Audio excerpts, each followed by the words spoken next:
Amém. Pessoal, vamos lá abrir nossas Bíblias no livro de Mateus.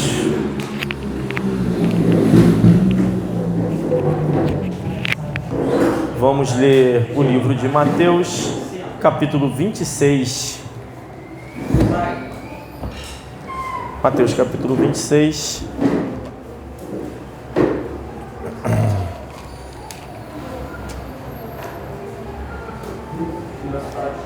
Mateus 26 é o primeiro livro do Novo Testamento.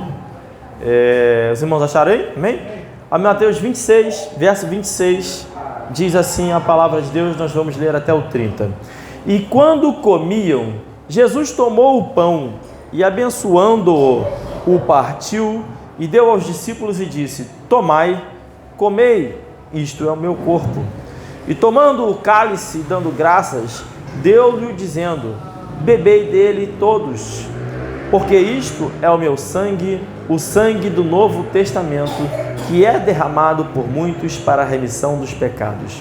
E digo-vos que, desde agora, não beberei este fruto da vide, até aquele dia em que o beba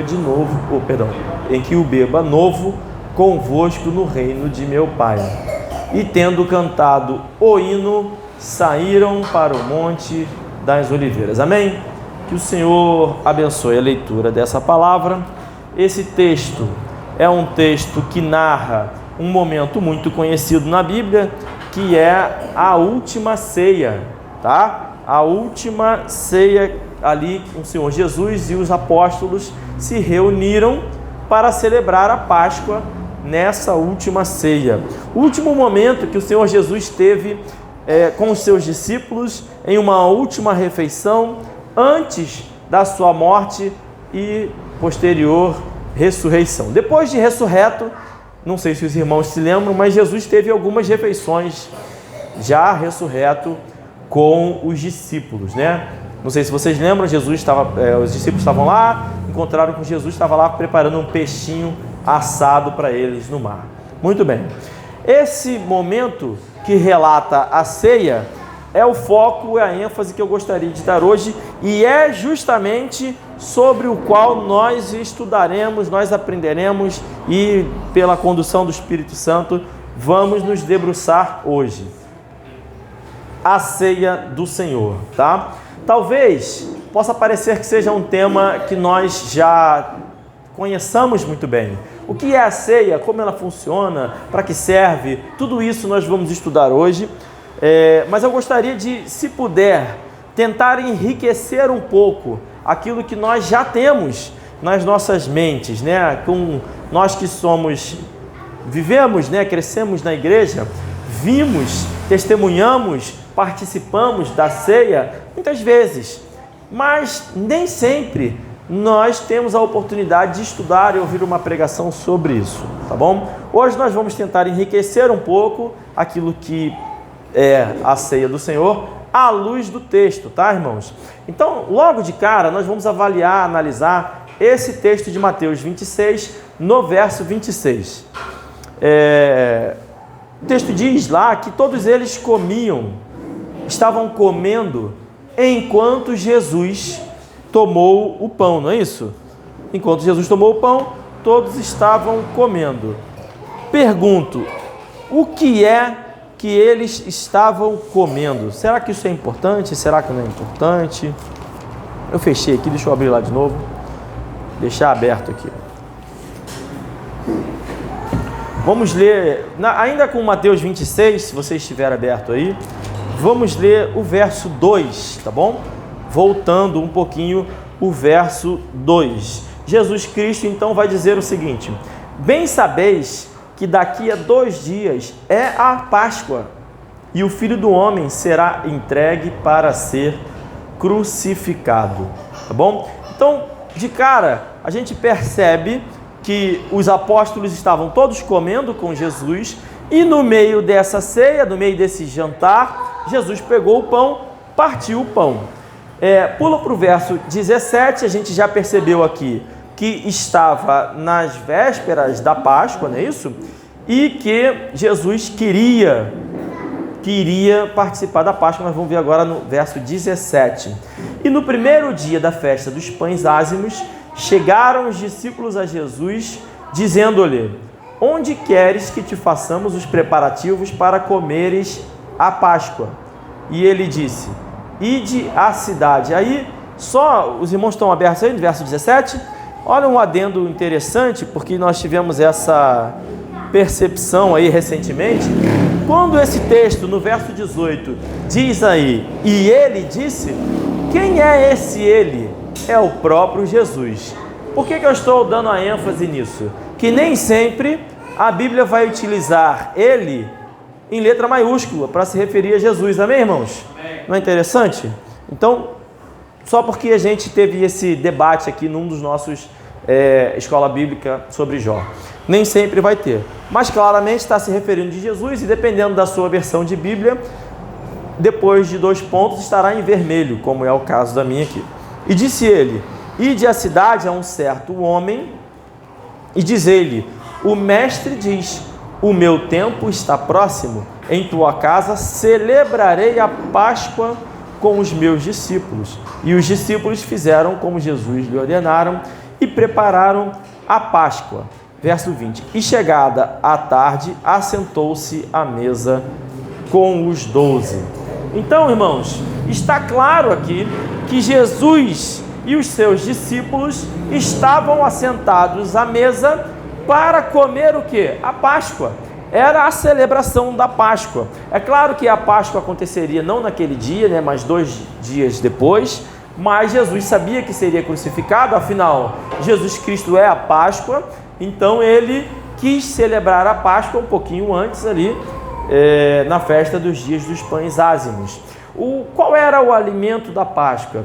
Os preparativos, as vestes, tudo está ordenado em Êxodo, capítulo 12. Então vamos dar um pulo lá em Êxodo, tá? Só para a gente entender, quando o texto diz, né, que Jesus queria que fosse arrumado, né, organizado, os preparativos da Páscoa, e era essa a ceia, o que quer dizer os preparativos? Os preparativos que estão lá em Êxodo capítulo 12, tá certo? Se você for lá, você vai ver que tratava-se de uma refeição completa. Eu não vou ler o 12 inteiro, ele é um capítulo grande, mas ele trata disso, tá? Da Páscoa, de uma série de outras coisas, tá bom? Tratava-se de uma refeição completa que envolvia pães sem fermentos e carne animal. Então é um jantar com carne, com pão, com uma série de outras coisas, um enorme banquete. Este banquete, eu queria que os irmãos percebessem o detalhe que está lá no capítulo 12, no verso 25, que vai dizer o seguinte, falando sobre isso, tá? Da Páscoa, da celebração da Páscoa. E acontecerá que, quando entrardes na terra que o Senhor vos dará, como tem dito, guardareis este culto. Aí o verso 26. E acontecerá que, quando vossos filhos vos disserem: que culto é esse? Então direis: este é o sacrifício da Páscoa ao Senhor, que passou as casas dos filhos de Israel no Egito, quando feriu aos egípcios e livrou as nossas casas. Então o povo inclinou-se e adorou. Olha que interessante. A Bíblia chama esse momento da celebração da Páscoa, onde as famílias estão reunidas todo o povo estava reunido para celebrar a Páscoa, chama esse momento de quê, irmãos? De culto. Claramente, esse é um culto. E aí, quando ela chama de culto, né, que esse é o primeiro destaque que eu queria trazer, é que a ceia do Senhor, a celebração da Páscoa, a ceia do Senhor foi feito ali, né, na celebração da Páscoa, ela é um culto. Um culto a quem, irmãos? Um culto ao Senhor, um culto a Deus. A Páscoa, tá bom? Esse culto, e aí quando diz que é um culto, também dá a continuação disso no verso 26, eu vou ler de novo. E acontecerá que, quando vossos filhos vos disserem: que culto é esse? Então, além de ser um culto, esse culto e todos os cultos, o culto dos cristãos, o culto do crente, tem um propósito, e um propósito claro, aqui descrito nesse texto. E qual é esse propósito? Despertar a curiosidade nas crianças. Não é isso? Porque o texto diz que há um culto e acontecerá que os filhos vão perguntar: que culto é este? Irmãos, tudo o que nós fazemos o tempo todo em nossas vidas, especialmente na igreja, deve, portanto, demonstrar aos nossos filhos, a nossos parentes, às pessoas que estão ao nosso entorno, que nós servimos a Deus. E não só isso, quem é o nosso Deus? Nós vivemos para Deus. Então, quando nós fazemos um culto e despertamos o interesse nesse culto nas crianças, as crianças vão olhar para a ceia, que hoje é o pão, é o suco de uva que nós distribuímos. Elas vão naturalmente perguntar: que culto é esse? O que é isso? Como eu faço para participar disso? Nós que somos pais, é neste momento que nós vamos ensinar para eles que culto é esse, que Deus é esse, para que serve isso. Por isso é importante nós sabermos do que se trata. Para quê? Para nós ensinarmos aos nossos filhos, tá bom? É nesse momento que nós vamos ensinar os requisitos. Tudo isso eu vou pregar hoje, os requisitos para participar da ceia, porque a Bíblia determina isso. E se ela determina, nós temos que seguir as determinações de Deus. A Bíblia é a palavra de Deus. Quando nós voltamos para lá, em Mateus 26, vemos, portanto, que a refeição em si começou após algo que Jesus fez. Algo que Jesus fez. Todo o processo, os preparativos, a refeição, aconteceu depois de algo que Jesus fez. E onde está esse algo? No verso 1. Mateus 26, verso 1. E aconteceu que quando Jesus concluiu todos estes discursos aos seus discípulos, verso 2, bem sabeis que daqui a 2 dias é a Páscoa. Muito bem, já li, né? E o Filho do Homem será entregue para ser crucificado. Irmãos, em um culto deve, portanto, haver, ou melhor, não pode faltar uma pregação. E como deve ser a pregação? São muitos discursos, irmãos. A gente às vezes fica cansado quando tem uma pregação longa, mas a Bíblia diz de forma bem clara que Jesus concluiu todos estes discursos. Quando diz todos estes discursos, qual a impressão que dá, irmãos? Foi um discurso rapidinho? Não. Olha, se você tiver em suas mãos uma Bíblia em vermelho, você vai ver que é tudo vermelhinho. Tudo vermelhinho. Olha aqui, ó. Vou mostrar para os irmãos, para quem não tem. Ó, minha Bíblia está em vermelho. Então aqui está Mateus 26, 1. Daqui para trás são todos os discursos de Jesus. Olha aqui, quanto discurso tem. Até aqui o início do capítulo 24. E tem antes ainda.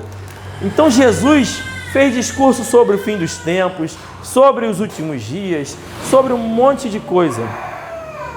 Em um culto, portanto, não pode, não deve faltar pregação. E não só isso, muitos discursos. Ô Samuel, retira o Noé aqui, por favor. Isso. Sai fora daí, Noé.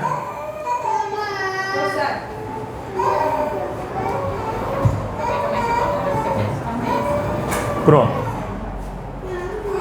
Muito bem, então a ceia do Senhor é um culto, e em um culto não pode e não deve faltar a pregação, certo? Não existe pregação que não seja um discurso, e aqui a palavra de Jesus Cristo, ela é longa. Quanto tempo deve durar, portanto, uma pregação? O tempo do tema. O tema, uma exposição, não precisa ser esgotado no culto, tá? Mas ele deve acontecer e conter todos os elementos necessários para que todos possam entender. Então hoje eu estou trazendo o tema da ceia do Senhor. E quando eu trago o tema da ceia do Senhor, eu quero que todos aqui presentes possam entender o que é a ceia do Senhor, de uma vez por todas, e eu vou usar aqueles textos que forem necessários para isso. É claro que, de forma a permitir que nós entendamos, é necessário nós estarmos abertos para ouvir o que a palavra de Deus tem a nos ensinar. Não é o que eu vou falar, não é o que alguém vai falar, mas o que a palavra de Deus nos diz através da sua palavra.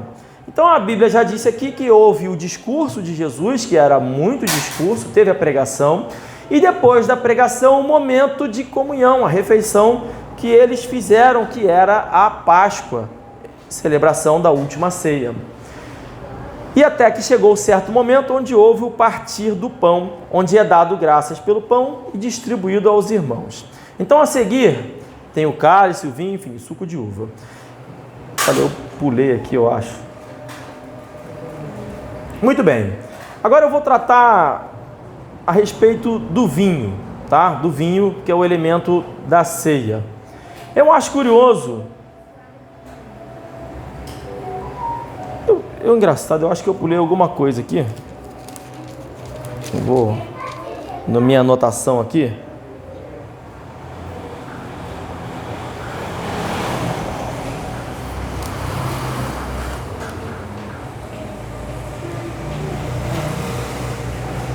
Eu pulei um item inteiro, mas eu vou aqui, à luz do Espírito Santo, achar, eu acho. Vamos voltar lá para o verso 26, que diz o seguinte. Jesus disse, né? E comiam. Jesus tomou o pão e abençoando. Mateus 26, verso 26. E comiam. Jesus tomou o pão e abençoando-o, o partiu e deu aos discípulos e disse: tomai, comei, isto é o meu corpo. E tomando o cálice e dando graças, deu-lhe, dizendo: bebei deles todos. E agora eu vou voltar para onde eu estava. Quando Jesus distribuiu, então uma coisa que é importante é que os elementos da ceia foram distribuídos em primeiro lugar pelo próprio Jesus. Ele pegou o pão, partiu o pão e distribuiu aos seus discípulos. E depois também o vinho. E eu acho curioso, nesse texto de Mateus 26 em diante, é que quando Jesus distribui o pão, ele diz: tomai-o e comei. Então é só isso, uma ordem: tomai e comei. E quando ele vai dar a ordem sobre o vinho, ele vai dizer mais do que isso. Ele diz: bebei dele todos.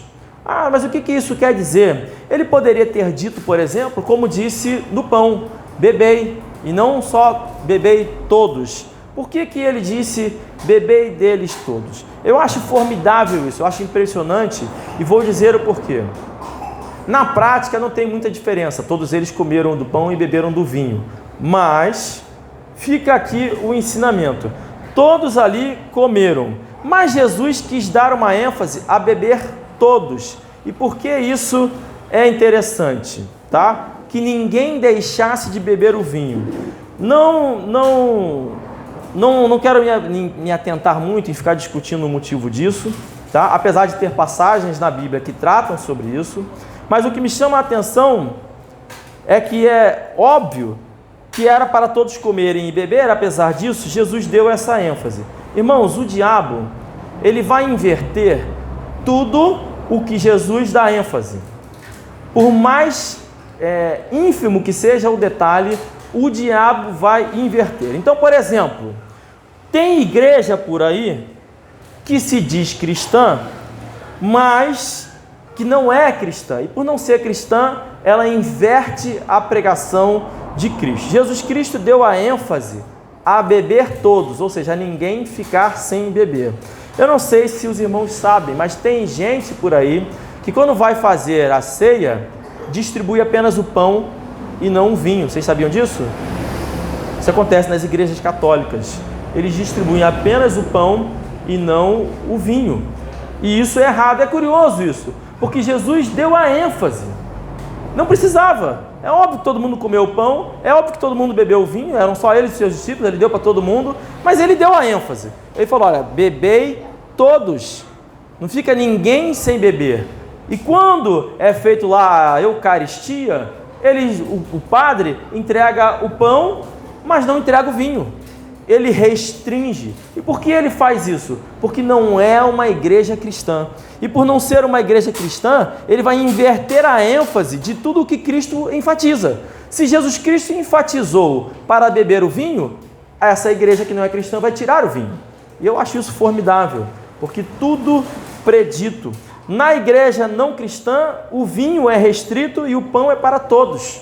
É o oposto que Jesus falou, ou seja, o padre distribui o pãozinho e guarda o vinho.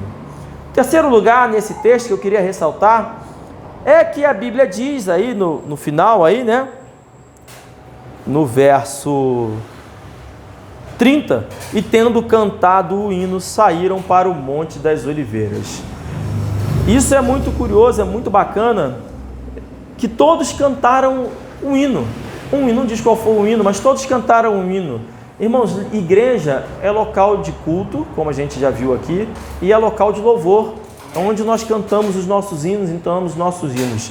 Que privilégio, quando eu leio esse texto, eu imagino, deveria ter sido para os apóstolos poderem cantar e entoar um hino na presença de Jesus, não é verdade? Eles estavam lá com Jesus, louvando, adorando, cantando hinos. Talvez Jesus provavelmente estivesse cantando também. Bacana, né? Participando do louvor ali, todos juntos diante da presença de Jesus Cristo. Eu acho um privilégio. E talvez as pessoas pensem assim, poxa, se eu vivesse no tempo dos apóstolos, seria sensacional, seria formidável estar na presença de Jesus Cristo. E, no entanto, quando eu penso nisso, eu lembro que nós desfrutamos desse mesmíssimo privilégio, porque a Bíblia diz que onde 2 ou 3 estiverem presentes, ali estará o Senhor. Então, quando esta igreja se reúne para louvar, se reúne para adorar, nós desfrutamos do mesmíssimo privilégio que aqueles apóstolos tiveram. Jesus está presente em nosso meio, quando nós entoamos, quando nós louvamos, quando nós cultuamos, quando nós participamos da ceia, distribuímos elementos da ceia, o pão, o vinho. Isso não é formidável, irmãos? É saber que Jesus participa conosco no culto inteiro. Quando a Bíblia diz, né, que Jesus fez muitos discursos, pregou, então quando tem o pregador trazendo a palavra de Deus, que não vem do meu coração, mas eu estou lendo um texto, é o próprio Jesus aqui apresentando, porque a palavra é de Deus, é dele, Jesus Cristo é o verbo. Quando tem a participação da ceia, os elementos são ditos que o pão é o corpo, o vinho é o sangue, então é a própria presença de Jesus Cristo. Ah, mas ele está materializado nisso? Não, óbvio que não, irmãos. Óbvio que não, mas ele está presente aqui entre nós, nesse momento agora. Então esse é o nosso privilégio, o privilégio que essa igreja desfruta. Por isso, dê valor a isso, dê valor a participar do culto, dê valor a participar do louvor, porque estamos na presença do nosso Deus. Ora, mas eu estou cansado, eu tive uma semana difícil. Irmãos, Jesus devia estar cansado também, né, não? Amém. Pregou pra caramba, andou pra caramba, e não bastasse isso, se angustiava, porque ele estava justamente dizendo que era chegado o seu tempo. Era chegado o seu tempo. E olha, Jesus orou. Seus irmãos, lembram o que aconteceu com Jesus orando? De tanto que ele orou, ele suou sangue. Ele suou sangue, tamanha era a angústia dele, sabendo do que estava por vir. E a gente dorme quando está orando. Deita na cama, vai orar e dorme. Fala por mim. Estou falando de Deus, fala por mim. Acontece comigo às vezes. E Jesus Cristo está entre nós. E aí entra uma questão que nós estamos falando do privilégio de estar na presença de Cristo, o privilégio de participar da ceia do Senhor. Hoje o interesse nosso é aprendermos sobre a ceia do Senhor, tá? Vem também então diante disso, quem pode participar desse privilégio? A quem é dado esse privilégio?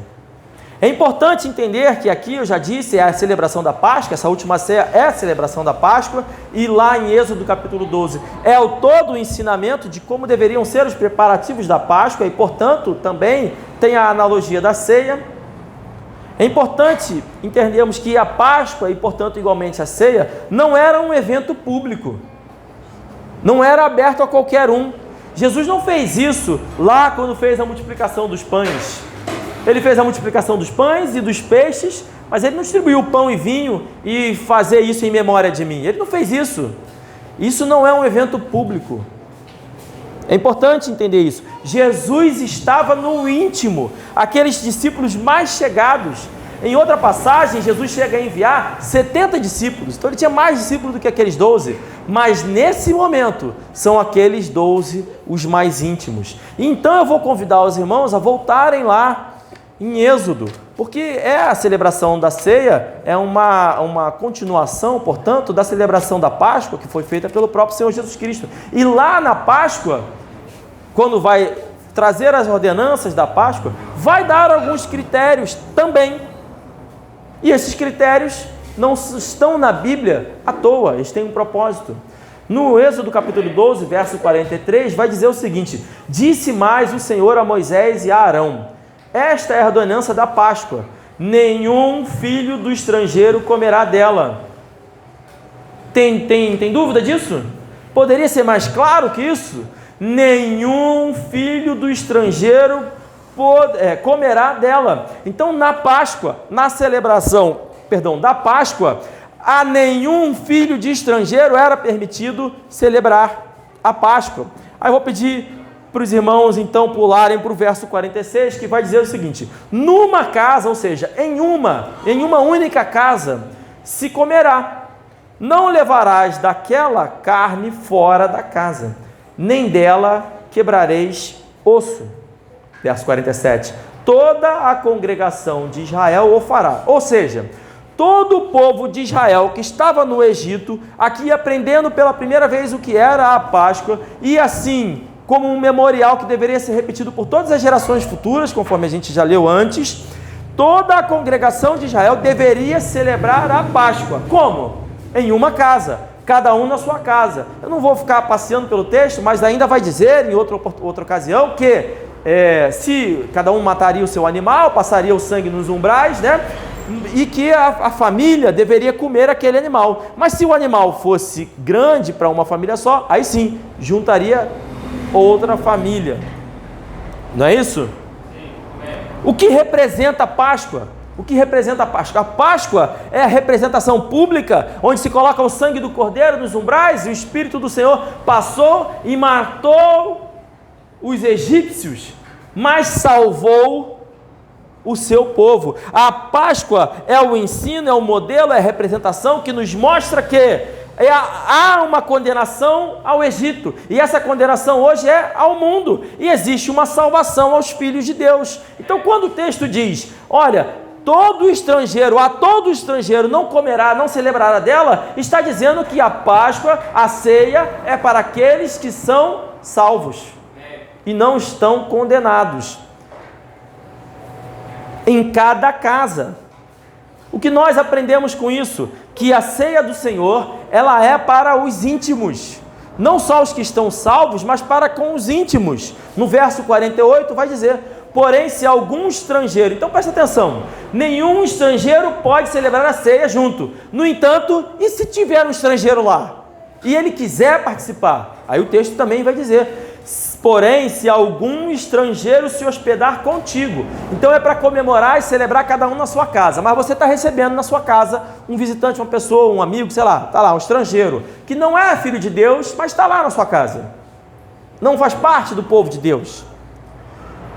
Que estiver hospedado contigo, se hospedar contigo e quiser celebrar a Páscoa do Senhor, seja-lhe circuncidado todo o homem, e então chegará a celebrá-la. E será como o natural da terra, mas nenhum incircunciso comerá dela. Desta forma, a gente entende que se alguém de fora quiser ceiar conosco, então imagina, nós fazemos a nossa ceia e vem alguém de fora e fala: olha, eu quero participar dessa ceia com vocês, eu quero estar aqui junto, eu quero celebrar a ceia com vocês. Muito bem, ela deve se tornar, em primeiro lugar, povo de Deus. Ela deve se tornar filho de Deus. Na época, qual era o símbolo, o sinal público de que aquele povo, aquelas pessoas se tornaram filhos de Deus? Com a circuncisão. Era isso. E hoje, qual é o sinal público de que alguém se tornou filho de Deus? O sinal público é através do batismo. É o sinal público. Não, o batismo não salva. Não, o batismo não limpa dos pecados. A salvação vem para todo aquele que crê. todo aquele que crer e invocar o nome do Senhor será salvo. É isso que o texto vai dizer. Então é o ato de crer e confessar, mas o sinal público que faz analogia à morte de Cristo, ou seja, que nós morremos, quando nós somos mergulhados, simboliza que nós morremos com Cristo, e quando nós levantamos da água, simboliza que nós ressuscitamos com Ele. Esse é o sinal público de que eu criei, que eu confessei e me batizei e estou integrado em uma igreja. Então é aceitando a Jesus e publicamente confessando pelo batismo. Isso não é o suficiente ainda. Ele se torna filho de Deus e a Bíblia diz que toda a congregação de Israel deve celebrar, mas cada casa na sua casa. Então, tem uma pessoa que é salva, mas ele é de outra igreja. Aonde ele deve celebrar? Na sua igreja. Onde ele deve participar da ceia? Na sua igreja. Cada casa na sua casa. E nós, aqui, a não ser que a pessoa venha participar conosco, como esse estrangeiro. O que significa o estrangeiro que quis participar e celebrar a Páscoa e tomou a decisão de ser circuncidado? A Bíblia diz que ele se torna como natural da terra. Ou seja, ele não é de Israel, ele não é filho de Deus, mas a partir daquele momento que ele aceitou, aquele decidiu participar, ele se tornou como se fosse natural, é um filho de Deus agora. E aí sim, claro, vai participar. Ou seja, está restrito aos membros de uma igreja local. E aí entra uma outra questão. Então a ceia, a gente já entendeu o que ela é em alguns aspectos. Em primeiro lugar, que ela é um culto ao Senhor, a Bíblia diz isso de forma muito clara. A Bíblia já também diz que nesse culto, ela serve para nós ensinarmos aos nossos filhos o que é a ceia do Senhor, demonstrarmos que nós servimos ao nosso Deus e também já entendemos como ela deve funcionar no sentido de ser restrito aos íntimos, né? Aqueles que primeiro fazem parte, são filhos de Deus, e segundo, estão integrados naquela igreja local. E agora a gente vai ver como a Bíblia descreve de quanto em quanto tempo ela deve ser celebrada, e depois nós vamos avançar para os simbolismos da ceia, o que ela representa para nós hoje, tá? De quanto em quanto tempo a ceia do Senhor deve ser celebrada. A Bíblia não diz, não tem uma regra sobre isso, mas nós podemos fazer algumas inferências. A primeira está lá em Atos, capítulo 2. Atos, capítulo 2. Mateus, Marcos, Lucas, João, Atos. Capítulo 2, verso 46. Vai dizer o seguinte: e perseverando unânimes todos os dias no templo e partindo o pão em casa, comiam juntos com alegria e singeleza de coração. Então, irmãos, todos os dias, aqui nesse texto, eles faziam a ceia. O partir o pão é uma expressão que simboliza a ceia do Senhor. Eles celebravam a ceia, aqui nesse texto, todos os dias quando cultuavam aqui, não é isso? Nesse texto aqui era todo dia. Em Atos, todos os dias partiam o pão. Em Atos 2, né? Ceiavam. Mas já no próprio livro de Atos, mais à frente um pouquinho, no capítulo 20... nós vamos ter uma mudança nisso aqui. No capítulo 20, verso 7, vai dizer o seguinte. Opa, peraí que eu fechei aqui.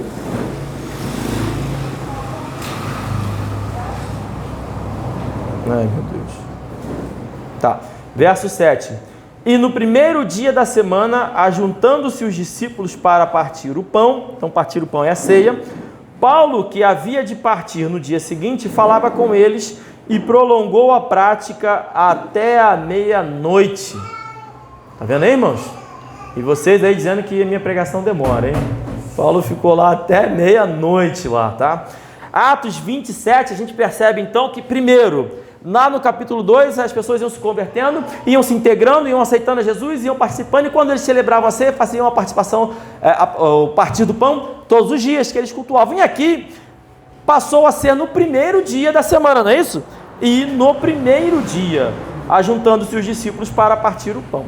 Com base nesses textos, nesses dois textos, e em outros, que eu também não vou ficar me alongando muito, eu entendo que a Igreja de Cristo promovia o partir do pão em todas as vezes que se reuniam para cultuar ao Senhor. É o meu entendimento, tá? No livro, no capítulo 2, verso 46, Fica claro que eles se reuniam todos os dias e faziam a partir do pão todos os dias. E aqui eles se reuniram no primeiro dia da semana. Qual é o primeiro dia da semana, gente? Domingo. Então eles se reuniam como nós, no domingo, para fazer o partir do pão. E eu entendo então e penso que nós deveríamos refletir sobre isso. Por que não fazermos a ceia todos os domingos? Por que não? Se eles faziam todos os dias de culto, por que não fazemos a ceia todos os domingos? Por que não fazemos a ceia toda quarta-feira, quando nós vamos fazer o nosso culto? Por que não? Se nós estamos reunidos diante da presença do Senhor, por que não fazer o nosso memorial também? Fica para reflexão, tá?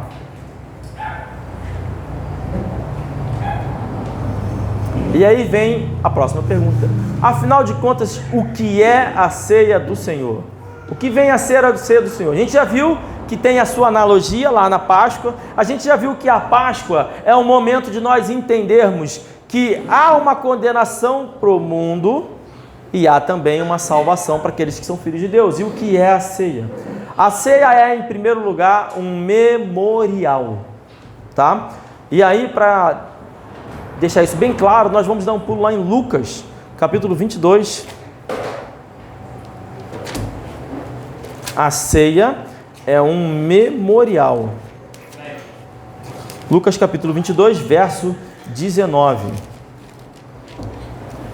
Ele vai dizer, é paralelo, tá, irmãos?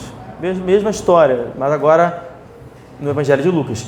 E tomando o pão e havendo dado graças, partiu-o e deu-lhe, dizendo: isto é o meu corpo, que por vós é dado.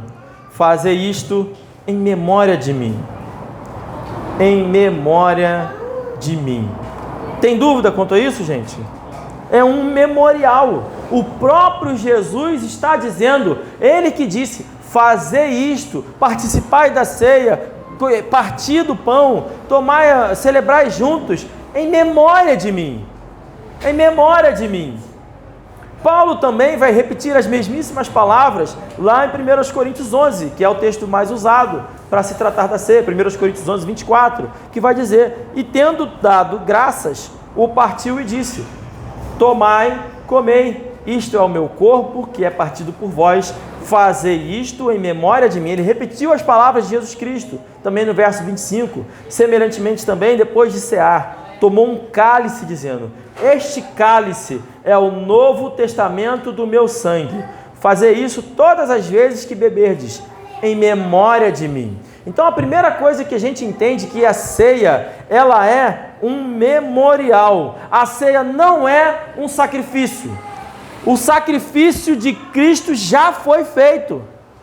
Já está cumprido. A ceia não é um sacrifício, não há outro sacrifício. É curioso que existem pessoas por aí que pregam por aí que é um sacrifício e que todas as vezes que se tem a ceia é um novo sacrifício de Cristo. Mas a Bíblia diz que, falando sobre o fim dos tempos, sobre o sacrifício perpétuo como sendo uma heresia, ou seja, aquelas pessoas que ficam replicando o sacrifício de Cristo. Irmãos, um sacrifício só é o que pôde nos salvar, é o sacrifício de Cristo. Nem o sacrifício dos cordeiros antes poderia nos salvar, ou aquelas pessoas daquele tempo, porque eles eram sombra das coisas futuras. Aqueles sacrifícios apontavam para Cristo.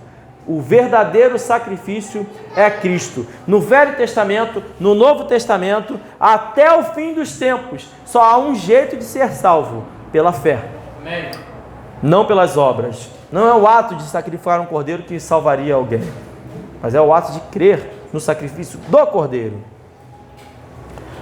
O que mais é a ceia? A ceia é uma proclamação. Então a ceia é um memorial, tá? Não é um sacrifício e é uma proclamação.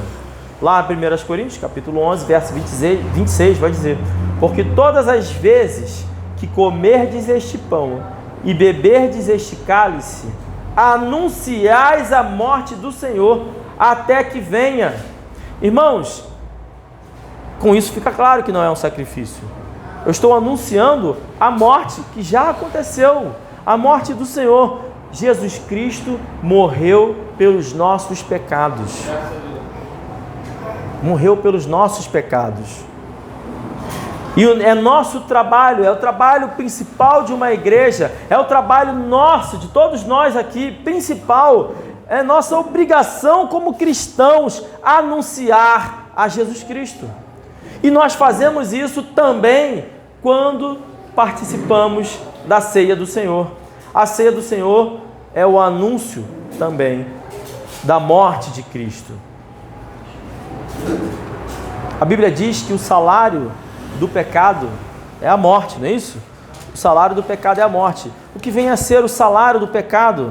O salário é aquilo que você trabalhou. Ora, se eu trabalhei, eu mereço o meu salário. E se eu trabalhei o pecado, portanto, o meu salário é a morte. Porque é o meu salário, é a morte. Mas o dom gratuito de Deus é a vida eterna por Cristo Jesus nosso Senhor. Então o dom significa presente. Quando eu dou um presente para alguém, esse presente, a pessoa que recebe não paga por ele. É de graça, totalmente gratuito. Mas alguém pagou. Se eu dei o presente, eu paguei. Da mesma forma, o dom gratuito foi pago. O presente da salvação foi pago.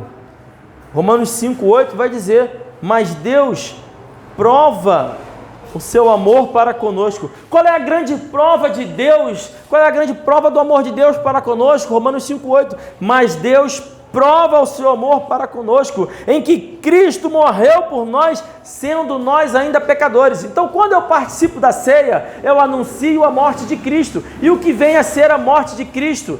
É a morte de Cristo, é o olhar de Deus para conosco. O verso 6 vai dizer: porque Cristo, estando nós ainda fracos, morreu a seu tempo pelos ímpios. Ou seja, essa morte era nossa. Nós, os pecadores, que deveríamos ter morrido na cruz. Somos nós que mereceríamos a morte de cruz, mas Jesus Cristo morreu por nós, sendo nós ainda pecadores. Então a Bíblia diz que a ceia do Senhor é o momento em que nós anunciamos a morte de Cristo, é o momento de proclamar esta morte que era sua, essa morte que era minha, porque não há um justo, nenhum sequer, pois todos pecaram e destituídos estão da glória de Deus. O que mais vem a ser a ceia do Senhor? A ceia do Senhor é o momento de comunhão.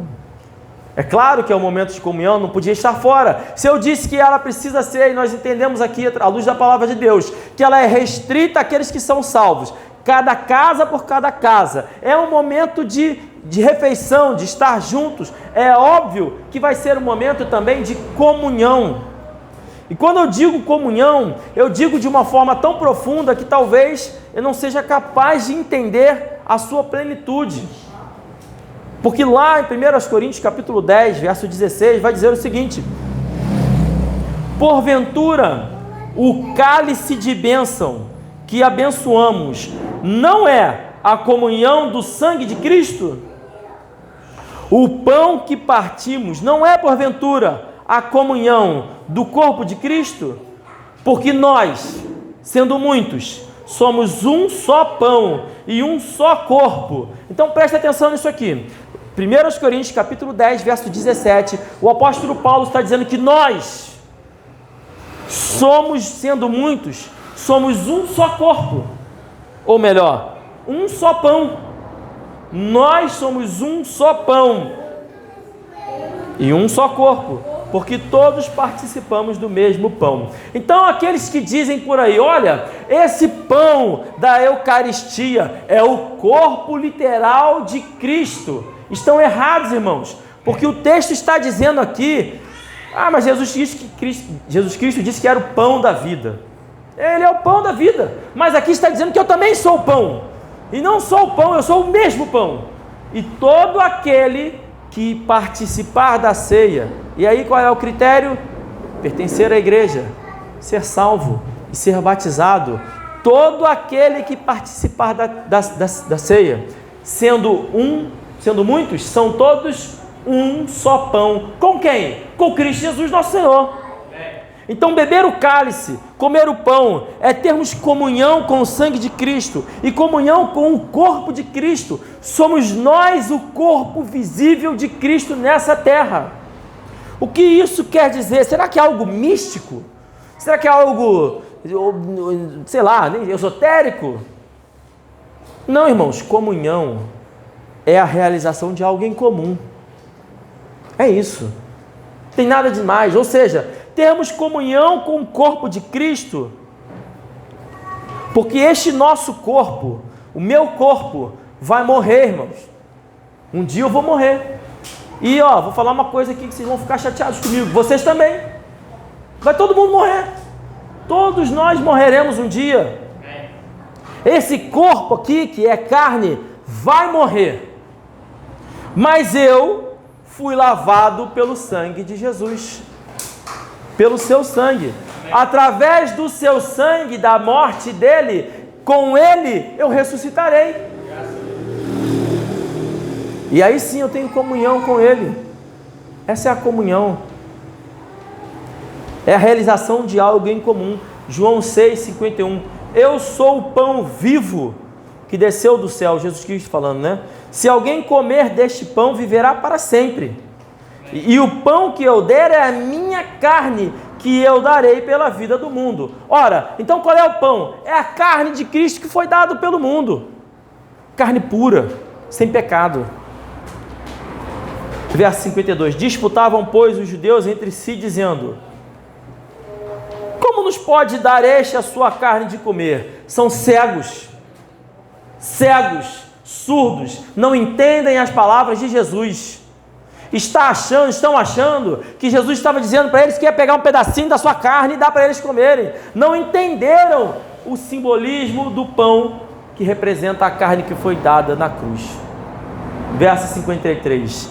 Jesus, pois, lhes disse: na verdade vos digo que, se não comerdes a carne do Filho do Homem e não beberdes o seu sangue, não tereis vida em nós mesmos.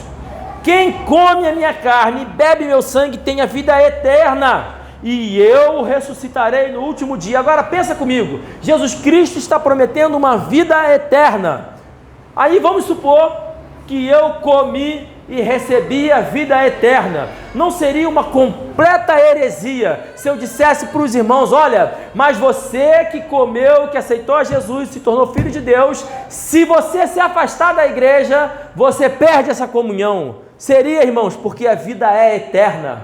E quem garante a vida eterna é quem está prometendo, que é o Senhor Jesus Cristo. Então, se eu digo: olha, se você pecar, estará afastado de Deus, e se eu acredito que se eu pecar, eu estou afastado de Deus, eu perco a minha salvação, então eu não tenho comunhão com Ele, porque a minha comunhão com Cristo depende de Cristo. Ele disse que as minhas ovelhas ouvem minha voz, escutam a mão do meu Pai é que é seguro.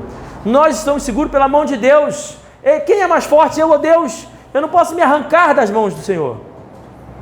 A minha fé está na obra de Cristo, e não na minha capacidade de não pecar, e não na minha capacidade de ficar firme. Porque eu vou dizer uma coisa por irmãos, como pastor dessa igreja: se dependesse de mim, eu ia para o inferno. Amém. Se dependesse de mim, eu ia para o inferno. Porque ainda que eu não faça X, Y, Z, eu penso outras coisas o tempo todo. E agora uma revelação: vocês também. Amém. Provavelmente mais do que eu, estou brincando. Brincadeirinha.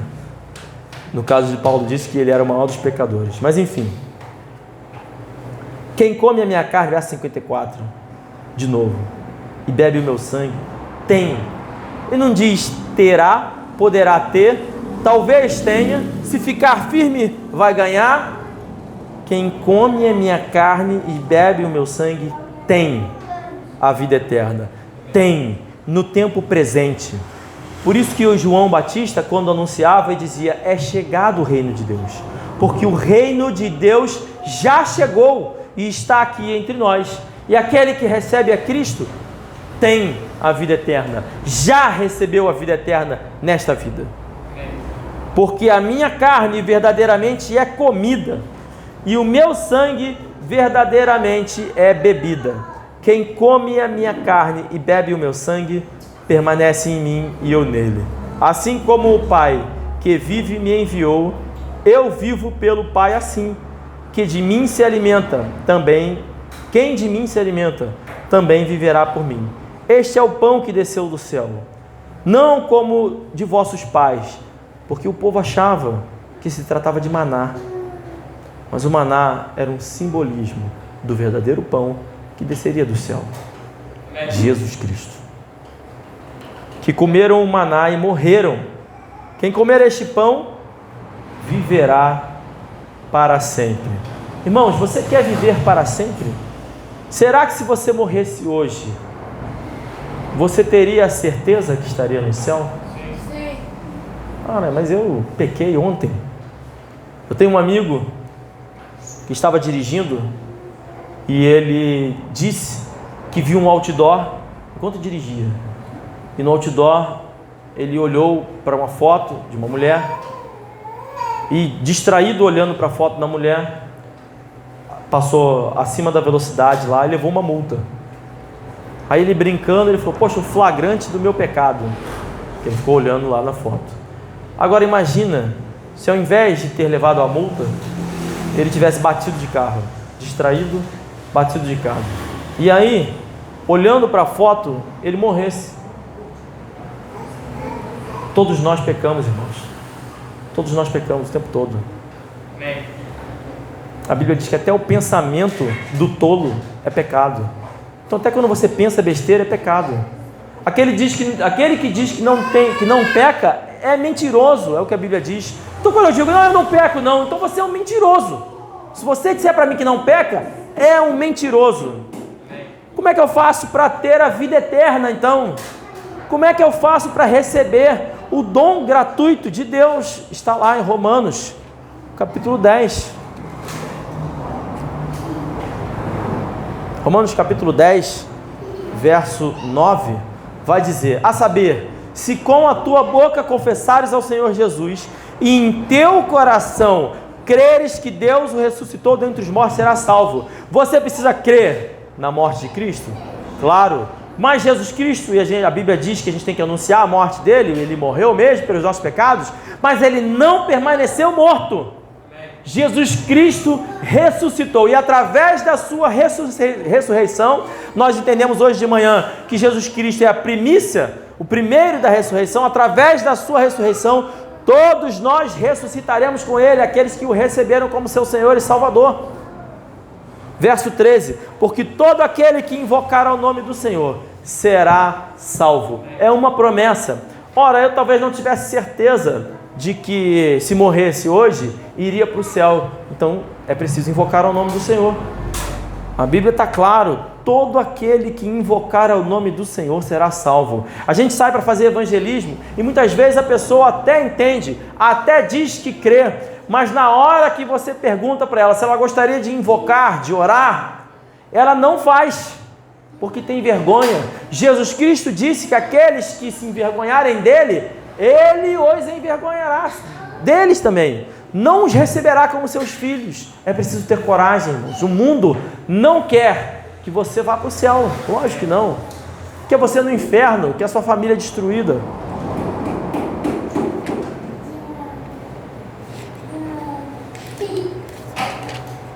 Atos 16, 30, perguntaram para os apóstolos, e tirando-os para fora, disse: senhores, o que é necessário que eu faça para ser salvo?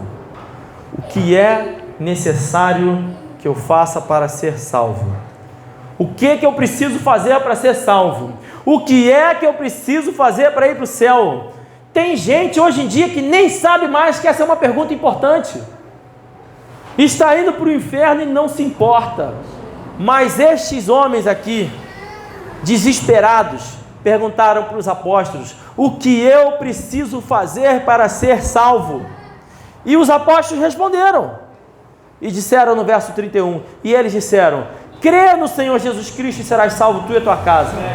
Crê no Senhor Jesus Cristo e serás salvo tu e a tua casa. Eles não disseram: crê no Senhor Jesus Cristo e vive corretamente. Crê no Senhor Jesus Cristo e dê o dízimo. Crê no Senhor Jesus Cristo e vai para a igreja. Crê no Senhor Jesus Cristo e serás salvo tu e a tua casa. Ora, mas a minha casa está uma bagunça, uma confusão, eu não sei o que fazer com a minha família. Crê no Senhor Jesus Cristo, será salvo tu e a tua casa. Ora, você não tem fé? Crê no Senhor Jesus Cristo, será salvo tu e a tua casa. Não tem nada mais. Quem sou eu para acrescentar a obra de Cristo e dizer para os irmãos que precisam fazer isso, aquilo e aquilo outro? Não, irmãos. Crê no Senhor Jesus Cristo e será salvo tu e a tua casa. Amém.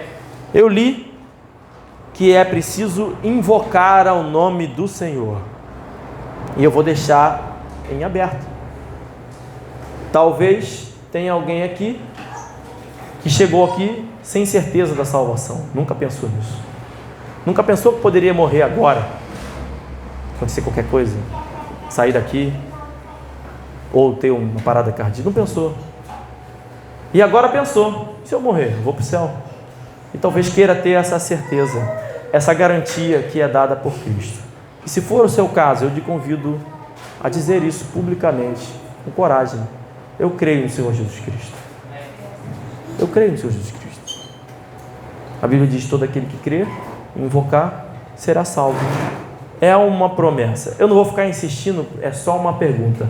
Há alguém aqui hoje que gostaria de confessar o nome do Senhor Jesus Cristo como seu Senhor e Salvador, receber a salvação da vida eterna?